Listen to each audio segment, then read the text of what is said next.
बिल्कुल अब्दुल्ला साहब के बयानों का अगर आप पिछले एक महीने से आप बयान देखेंगे तो मुझे लगता है कि उनको जांच अपनी करवानी चाहिए। कभी वो कहते हैं कि चाइना की वकालत करते हैं, कभी पाकिस्तान की वकालत करते हैं। कल अचानक उनको पता नहीं कौन सा दौरा आया, अब टेररिस्ट को मारना नहीं है।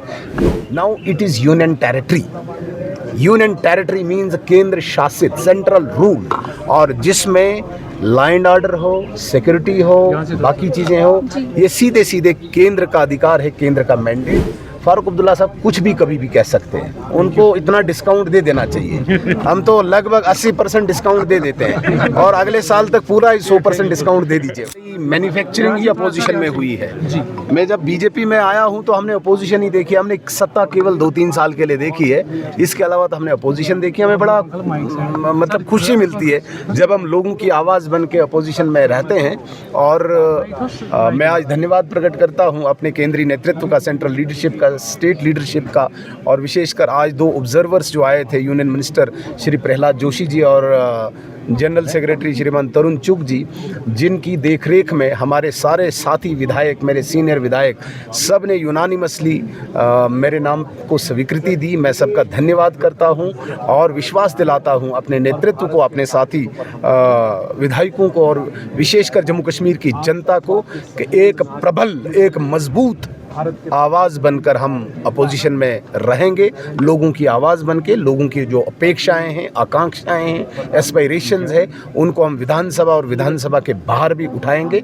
ये मैं विश्वास दिलाता हूं और सबका मैं धन्यवाद भी करता हूं। सर, मैं मानता हूं एक जंग चल रही है, एक युद्ध चल रहा है जिसे हम परोक्ष युद्ध कहते हैं, और उस परोक्ष युद्ध में हमें एक कंट्री के साथ साथ उसको बैकअप देने वाली और कंट्रीज़ के साथ भी लड़ाई चल रही है। ये कोई नया विषय नहीं है, लेकिन जिस प्रकार से पिछले 5 सालों से, जब से 370 को धराशायी किया गया, एब्रोगेट किया गया, उसके बाद जिस प्रकार से यहाँ की सेना ने, यहाँ की अर्धसैनिक बलों ने इस आतंकवाद को ज़मींदोज़ किया है, मैं आपको यकीन दिलाता हूं कि जो ये नया अटेम्प्ट है पाकिस्तान का, जो एक नया मॉड्यूल उन्होंने यहाँ पे तैयार किया है नए तरीके से, इसको भी मात देंगे। कल ही आपने देखा होगा कि पहली बार बड़े टाइम के बाद एक ब्रेक थ्रू हुआ है, अन्यथा बड़े टाइम से हमारा एक वेट था, कल एक ब्रेक थ्रू हुआ है। यहाँ पे 3 टेररिस्ट, 2 कुलगाम में, इधर लारनू में और एक खानियार में, जिनको मौत के घाट उतारा है। आप देख लीजिए, सीरीज़ ऐसे ही चलेगी। और एक खुशी तो है, कम से कम लोकल रिक्रूटमेंट अभी काफ़ी डिक्लाइन हुआ है। जो एफटीज़ हैं, फॉरेन टेररिस्ट हैं, वो पाकिस्तान के एक प्रायोजित प्रोग्राम के तहत यहाँ पे आ रहे हैं और उस प्रोग्राम को हम ध्वस्त करेंगे, धराशायी करेंगे, ज़मींदोज़ करेंगे।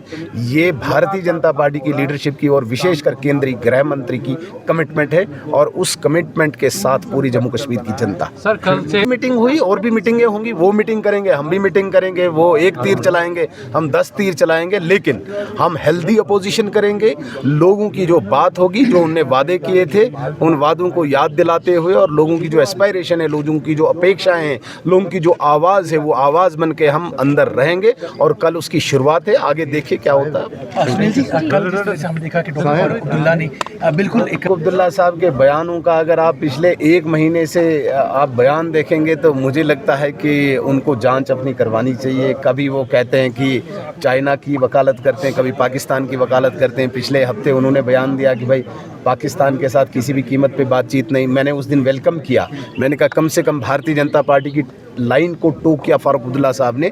जो लाइन हम कह रहे हैं कि टेररिज्म और टॉक्स दोनों नहीं चलेंगी, वही लाइन टोकी। कल अचानक उनको पता नहीं कौन सा दौरा आया, अब टेररिस्ट को मारना नहीं है, तो उनका मैंडेट नहीं है ये उन्हें स्पष्ट होना चाहिए। Now it is union territory. Union territory means केंद्र शासित, सेंट्रल रूल, और जिसमें लॉ एंड ऑर्डर हो, सिक्योरिटी हो, बाकी चीज़ें हो, ये सीधे सीधे केंद्र का अधिकार है, केंद्र का मैंडेट है।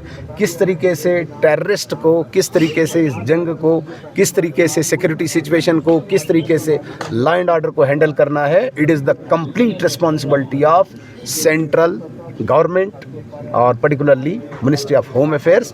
फारूक अब्दुल्ला साहब कुछ भी कभी भी कह सकते हैं, उनको इतना डिस्काउंट दे देना चाहिए। हम तो लगभग 80% डिस्काउंट दे देते हैं और अगले साल तक पूरा 100% डिस्काउंट दे दीजिए।